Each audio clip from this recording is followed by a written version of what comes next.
एक बार फिर से एक सच्ची और हॉरर घटना में आपका स्वागत है। आप देख रहे हैं हॉरर स्टोरी विद एजे। आज की यह कहानी एक मिडिल लेवल मैनेजर की है जो अपने ऑफिस से देर रात कॉर्पोरेट से वापस आ रहा था और उसके साथ कुछ ऐसा घटित होता है जिसे सुनकर आपके भी रोंगटे खड़े हो जाएंगे। तो चलिए यह कहानी उसी के पॉइंट ऑफ व्यू से शुरू करते हैं। मेरा नाम अरुण है। मैं एक मिडिल लेयर मैनेजर हूँ जो एक बड़े कॉर्पोरेट ऑफिस में काम करता हूँ। यह घटना उस दिन की है जब मैं बहुत थका हुआ और देर रात ऑफिस से घर लौट रहा था। हमेशा की तरह रात को घर लौटते वक्त मैंने रास्ते में कोई अजीब घटना महसूस की जो शायद अब तक मैं भूल चुका था, लेकिन उस रात जो हुआ उसे मैं आज तक नहीं भूल पाया। शायद यह कारण है कि मैं आज इस कहानी को सबके सामने रखने का फैसला कर रहा हूँ। क्या वह सच था या फिर मेरी थकावट ने मुझे भ्रमित किया था? वह सवाल आज भी मेरे मन में है। हमारी कंपनी की एक बहुत बड़ी बिल्डिंग थी और मैं उस बिल्डिंग की 8वीं मंजिल पर बैठता था। ऑफिस का काम बहुत दबाव वाला था और कई बार तो मुझे देर रात तक काम करना पड़ता। उस दिन भी कुछ ऐसा हुआ था। दिन भर की मेहनत के बाद मैं रात को लगभग 10 बजे घर जाने के लिए तैयार हो गया। धीरे धीरे ऑफिस के अन्य लोग भी निकलने लगे और मैं भी अपनी कार में बैठा ऑफिस के बाहर निकला। मुझे लगता था कि रात का वक्त बहुत अच्छा होता है क्योंकि सड़कें शांत होती हैं और ऑफिस भी बहुत कम था। रात को घर जाने का अपना एक अलग ही मज़ा था, लेकिन उस रात मुझे किसी अजनबी डर का सामना करना पड़ा। मैं जैसे ही अपने कार को लेकर ऑफिस से बाहर निकला, मुझे महसूस हुआ कि उस दिन का वातावरण कुछ अलग था।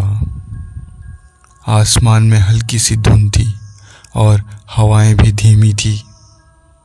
सड़क पर लोग बहुत कम थे और जो थे वे भी जल्दी से जल्दी अपने घर पहुंचने के लिए चल रहे थे। लेकिन जैसे ही मैं कुछ दूर बढ़ा, मुझे सड़क पर एक अजीब सी शांति महसूस हुई। रात का समय था, लेकिन फिर भी मुझे लगा कि जैसे कोई मेरे पास आकर खड़ा हो गया हो। मेरी आंखें सड़क पर थी, लेकिन जैसे ही मैंने अपनी आंखें एक पल के लिए दूर की, मुझे एक महिला की छाया सी दिखी। एक महिला काफ़ी लंबी और उसकी आंखें जैसे अंधेरे में घुसी हुई थी। उसका चेहरा बिल्कुल खाली था, जैसे वह किसी अन्य दुनिया से ही आई हो। मैंने तुरंत कार की स्पीड बढ़ाई और उस महिला से दूर जाने की कोशिश करने लगा। लेकिन कुछ समय बाद वही महिला मेरे कार के पास आकर खड़ी हो गई। मैंने कार की गति बढ़ाई, लेकिन वो महिला मेरे पीछे ही चलने लगी। अब तो मुझे डर सा लगने लगा। अचानक कार का इंजन कुछ अजीब तरीके से बंद हो गया। मैंने कई बार इंजन को स्टार्ट करने की कोशिश की, लेकिन वह नहीं चला। मेरी सांसें अब तेज हो गई और दिल की धड़कनें बढ़ने लगी। उस अजनबी महिला के बारे में सोचते हुए मैंने दरवाजे की ओर देखा।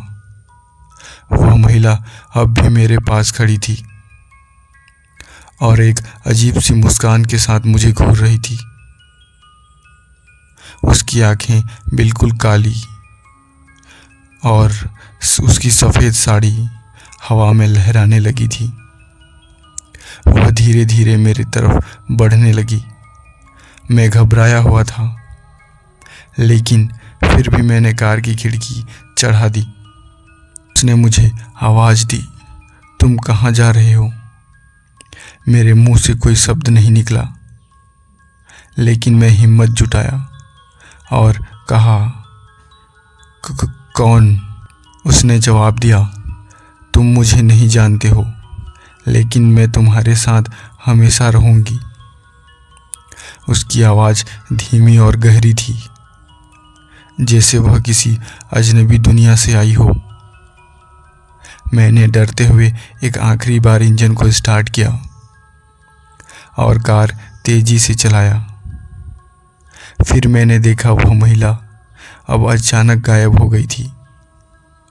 रात के उस डरावने अनुभव के बाद मैंने घर पहुंचने की पूरी कोशिश की, लेकिन जैसे ही मैं घर के पास पहुंचा, मुझे महसूस हुआ कि मेरी कार के पास कोई और खड़ा है। वह वही महिला थी, लेकिन अब उसका रूप और भी डरावना लग रहा था। उसका चेहरा अब पूरी तरीके से विकृत हो चुका था। उसकी आंखों में अजीब सी ललीमा थी और उसके हाथों में फटी हुई त्वचा। वह धीरे धीरे मेरे पास आ रही थी। मैंने कार के दरवाजे को खोला, लेकिन वह दरवाज़ा नहीं खुल रहा था।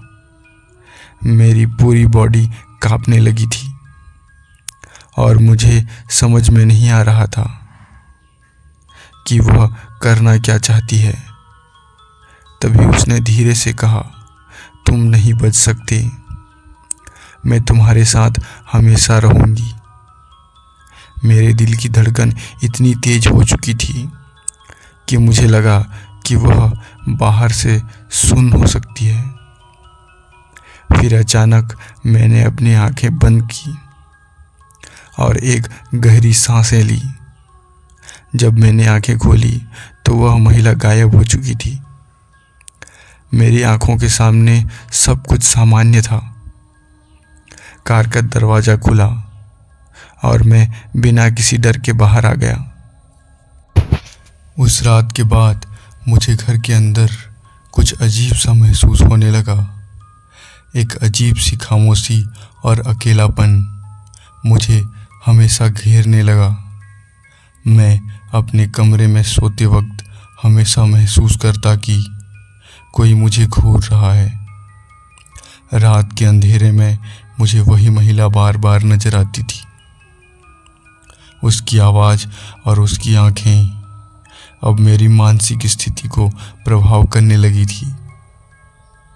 अगली सुबह जब मैं ऑफिस गया तो मेरे कर्मचारियों ने देखा कि मैं बहुत थका हुआ हूँ और मेरे चेहरे पर डर के निशान थे। मैंने उन्हें बताया कि मुझे रात में एक अजीब घटना का सामना करना पड़ा था, लेकिन उन्होंने उसे हल्के में लिया और कहा कि हो सकता है कि तुम थके हुए थे, इसलिए तुम्हें हेलुसिनेशन हुआ हो। लेकिन मैं जानता था कि वह वास्तविक था और वह एक आत्मा थी जो किसी पुराने समय में इस जगह की कर्मचारी थी और शायद उसे किसी कारण से अपनी दुनिया छोड़ने का मौका नहीं मिला। वह मुझे अपने साथ ले जाने के लिए आई थी। उस रात के बाद मैं अपने घर लौटते समय कभी भी उस सड़क से नहीं गुजरा। मैं जानता था कि वह महिला या तो मेरे साथ होने आई थी या फिर मेरी थकावट ने मुझे भ्रमित कर दिया था। लेकिन जो भी था वह मेरे लिए एक अजीब और डरावना अनुभव था। शायद कभी न कभी मुझे फिर से उसके बारे में सोचना पड़े, लेकिन उस रात का डर मुझे हमेशा याद रहेगा। तो दोस्तों, आज की यह कहानी आपको कैसी लगी कमेंट करके ज़रूर बताएं, और वीडियो पसंद आए तो वीडियो को एक लाइक और चैनल को सब्सक्राइब ज़रूर करें।